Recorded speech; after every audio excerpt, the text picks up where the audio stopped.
Kinshasa, merci pour la confiance et la fidélité que vous accordez à la chaîne sacrée. Messieurs, dames, bon après-midi et bienvenue dans ce journal de la mi-journée dont voici les titres.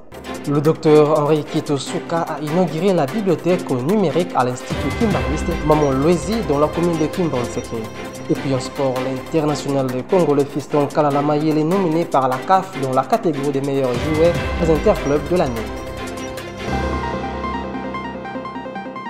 Candidat à sa propre succession, Félix-Antoine Tshisekedi Tshilombo, président de la République, est arrivé à Kalemi, chef-lieu de la province du Tanganyika, le jeudi 7 décembre 2023. Ces déplacements du candidat numéro 20 à l'élection présidentielle de décembre courant s'inscrit dans le cadre de la poursuite de sa campagne électorale lancée le 19 novembre dernier. Après son atterrissage à Kalemi, Félix-Antoine Tshisekedi Tshilombo s'est rendu à Kamina où il a échangé avec cette population. Moto oyo azali auti province mususu aye na province mususu, eh ben il faut aye ba ko respecter makambo akuti na province wana oyo pe bayambiye baye bapendenga ko yambaye pe na boboto na esengo tozali bana ya libota moko République démocratique du Congo esengeli tozala lisanga moko na tombeli bino vraiment bonne chance. Bonne fin de l'année. Nayebi que année ekosile na biso malamu na kozonga lisusu awa na Kamina na ya kotala bino na pesa bino merci tango ba élection ekoleka.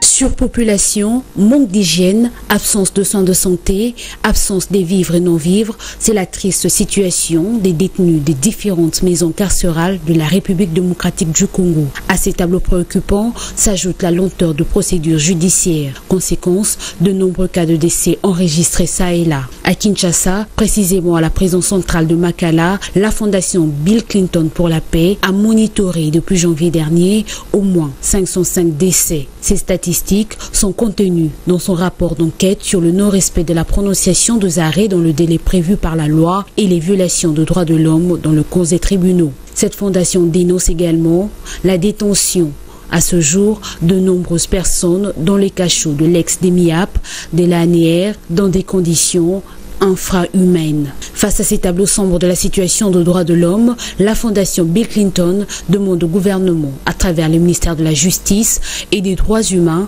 de désengorger les maisons carcérales et d'accélérer les procédures judiciaires. Elle recommande en outre au chef de l'État de fermer les cachots clandestins comme promis lors de la campagne électorale de 2018 et de veiller au bon fonctionnement de la magistrature à tous les niveaux. Construite pour une capacité d'accueil de 1500 pensionnaires, la prison centrale de Makala compte à ce jour plus de 13 500, dont la plupart sont des prévenus, a rapporté la fondation Bill Clinton pour la paix.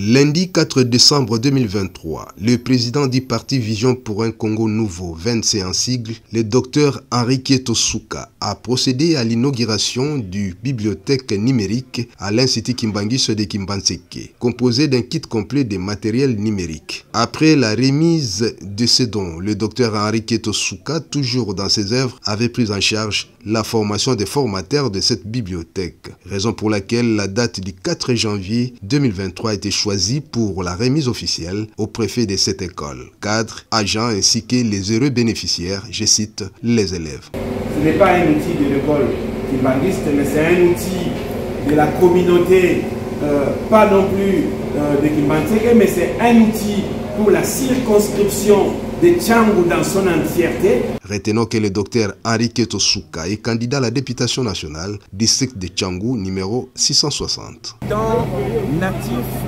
de Tchangou et connaissant le problème que notre communauté est souvent confrontée par rapport, je ne dirais pas qu'on est un des moindres, mais par rapport à certaines réalités, je me suis dit le mieux que mon parti, notre parti Vision pour un nouveau Congo peut faire, pas seulement en ces temps électoraux, en cette période électorale, car nous, ces projets, on a bien commencé, bien ficelé ces projets depuis belle lurette.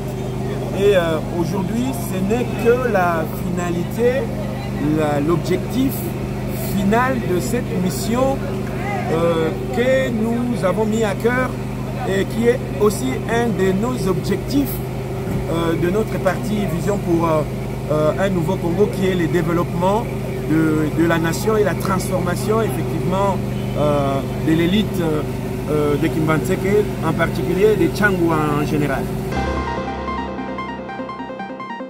Après l'exploit réalisé à l'Institut Kimbanguiste de Kimbantseke de la dotation d'une bibliothèque numérique le lundi 4 décembre 2023, le docteur Henriquet Souka, président du parti Vision pour un Congo nouveau, accompagné de l'une des membres du parti, Madame Eliko Yendila, candidate à la députation provinciale numéro 267, sont allés doter l'hôpital de référence d'Ndjili de matériel de labo anesthésie, plus précisément au service bloc opératoire. Ça c'est le peu, mais ça peut être un iceberg. Derrière, peut-être voilà, qui cache une grande forêt. En termes de gestes, je vous remets. Merci beaucoup, honorable. Ce qui compte, ce n'est pas les nombres, mais c'est les gestes. Ce n'est pas la quantité, mais c'est la qualité.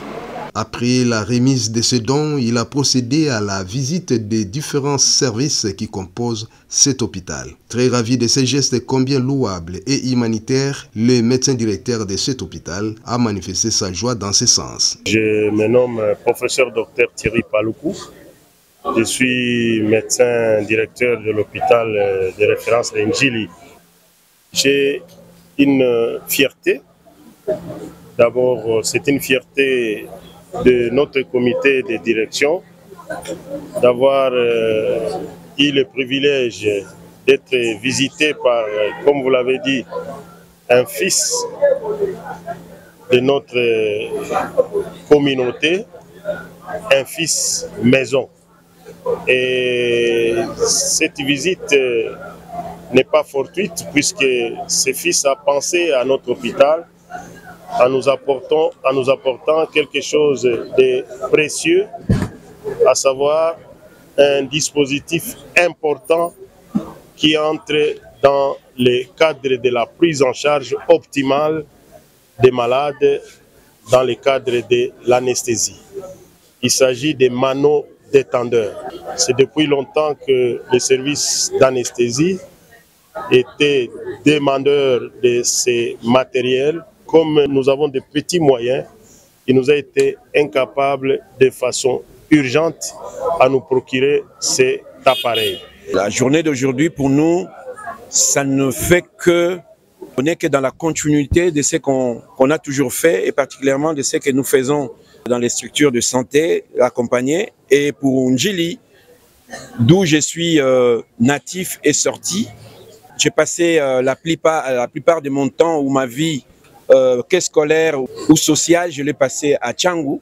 Je ne suis pas venant d'ailleurs, hein, je suis un des rares produits finis de Tchangu et j'ai vu le besoin que l'hôpital avait et dans le cadre de l'accompagnement du développement qui est un de notre missions du parti Vision pour un nouveau Congo, nous avons répondu à l'appel étant donné qu'il y avait une difficulté au bloc opératoire pour exécuter, pour faire des opérations. L'occasion faisant l'hilarant, Madame Eliko Yendila, candidate à la députation provinciale, s'est adressée devant la base de 20C d'où ils vont s'investir pour la construction d'un pont dans les jours à venir qui va surplomber la rivière Ntsanga, non loin de la paroisse kimbanguiste de Biyela.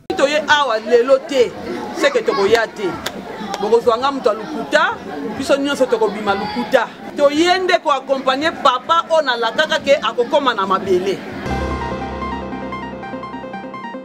Championnat d'Afrique des Nations Cannes Maroc 2024, très belle opération pour les léopards d'armes congolaises, sont automatiquement qualifiés pour la prochaine Coupe d'Afrique des Nations qui s'y déroulera au Maroc en 2024 grâce à leur victoire 2-1 face à la Guinée équatoriale mardi 5 décembre 2023 au stade des Martyrs de la Pentecôte de Kinshasa. Notons le directeur des cabinets au ministère des Sports et Loisirs, Messier Kachila, a encouragé la qualification des léopards d'armes au nom du ministre des Sports ainsi que tous les membres du gouvernement.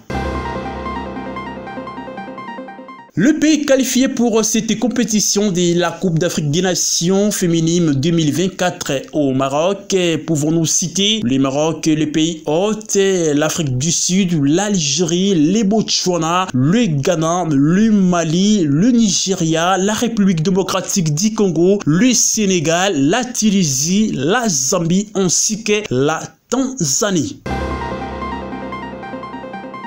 C'est ce jeudi 7 décembre que la Confédération africaine de football a rendu public via ses réseaux numériques la liste définitive des 3 meilleurs nominés dans toutes les catégories des Awards 2023. C'est le fiston Kalala Mayele qui va représenter la République démocratique du Congo à cette cérémonie dans la catégorie du meilleur joueur des interclubs de l'année. Cependant, après son meilleur parcours réalisé la saison dernière avec le Young Africa de la Tanzanie, l'actuel joueur du Pyramide FC d'Égypte, fiston Mayele, va chercher à conquérir ses trophées à côté du Namibien Peter Chalouli du Mamelodi Sundowns et du Sud-Africain Percy Tau du National Ala Ludicaire. Signalons par ailleurs que Fermin Moubé le reste, le dernier joueur congolais à avoir remporté ces trophées 9 ans après, soit en 2014 avec l'ASV Club de Kinshasa. C'est ce lundi 11 décembre que le nouveau vainqueur de ces trophées sera connu à Marrakech au Maroc, lieu choisi pour abriter cet événement. 3-0, c'est le score qui a sanctionné la rencontre qui a opposé hier mercredi au stade Tata Raphaël entre l'SV Club de Kinshasa et l'Étoile du Kivu. En marge de la 14e journée de la Vodacom Ligue 1, l'Est Vita Club a dicté sa loi à l'Étoile du Kivu sur une large victoire de 3-0. Eli Pandu à la 36e minute, Jonathan Ikangalombo à la 45e minute et Héritier Imanalote à la 62e minute ont permis aux Moscovitch à empocher de nouveau 3 points en marquant chacun un but. Grâce à cette belle victoire, le club a totalisé 24 unités et se relance à la 3e position au classement provisoire. Par contre, l'Étoile du Kivu reste à la 7e position avec 14 points. C'est la fin de ce journal. Voici le rappel des titres. Le docteur Henri Kitosouka a inauguré la bibliothèque numérique à l'Institut Kimbariste Maman Loisi dans la commune de Kimbanseke. Et puis en sport, l'international de Congo, le fiston Kalala Mayele est nominé par la CAF dans la catégorie des meilleurs joueurs des interclubs de l'année. Le programme reste en continu sur votre chaîne sacrée. On se retrouve encore à 19h30 pour la grande session d'information. Portez-vous bien et à bientôt.